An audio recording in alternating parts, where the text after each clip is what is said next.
Edappadi K Palaniswami என்னும் நான்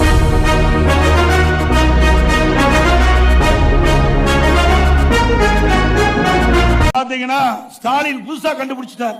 நான் 6 மாசம் தான் பாக்கி. இது மாதிரி நோட்டீஸ் எடுத்துட்டு வீடு வீடா வருவாங்க, அதிகாரிகள் வருவாங்க.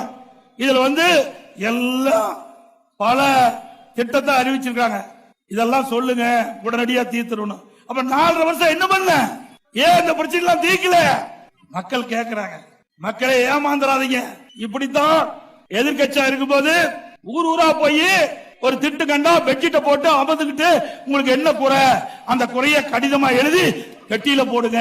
பெட்டியை பூட்டி சேமிச்சு பத்திரமா வீட்டுக்கிட்டு போய் அண்ணா திமுக ஆட்சிகளோட பெட்டி பூட்டை உடைச்சு பூட்டை திறந்து சீலை உடைச்சு அந்த பெட்டிஷனை எடுத்து படிச்சு பார்த்து தீர்வு காணணும். அப்ப எதுக்கு இந்த நோட்டீஸ்? எதுக்கு இந்த நோட்டீஸ்? மக்களை ஏமாற்றுகின்ற தில்லுமுள்ள இருக்கு. மக்கள் ஏமாற வேண்டாம்.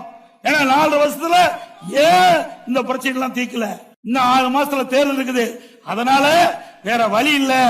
மக்களை போய் சந்திச்சு எப்படியாவது மன்றாடி வாக்குகளை பெற வேண்டும் என்று கொல்லைப்புறத்தின் வழியாக இந்த நோட்டீஸ் எடுத்துக்கிட்டு வீடு வீடா வருவாங்க. மக்கள் விழிப்போடு இருங்க.